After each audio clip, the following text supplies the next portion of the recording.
Welcome to our channel. Today we how to update Algolia UI for faceted search and React step by step clearly. Start by ensuring you have your React project set up and running. Install the Algolia SDK for React if you haven't done so already. Run the command npm install save Algolia search React instance search DOM. Import the necessary components from React instance search in your main component file. Set up your Algolia credentials by creating a search client. Use the Algolia app ID and search-only API key to initialize the search client. Create your index reference using your chosen index name. Inside your component, wrap your UI with the instance search component. Pass your search client to the instance search component as a prop.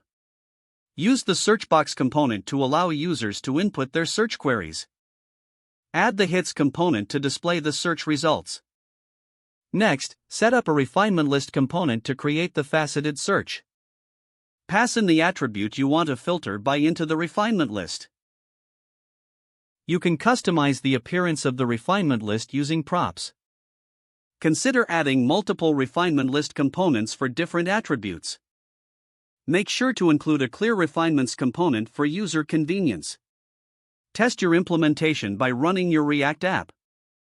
Check that the search and faceting work as intended.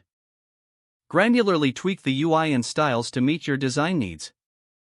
Ensure to properly handle loading states and errors for a smooth user experience.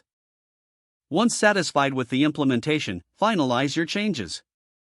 If the page does not load, refresh the browser or try again in a private or incognito window. Make sure you are using the correct email address, then retype it carefully to avoid small typos. If your password is not accepted, use the reset option and create a new strong password you can remember. Check your spam folder for verification or security emails, then complete any requested. Enable two-factor authentication if available to improve account security and reduce unauthorized access risk. After signing in, review your profile details so your contact information and settings are accurate and current.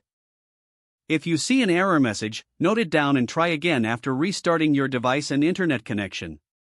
Don't forget to like this video and subscribe to our channel for more step-by-step tech guides.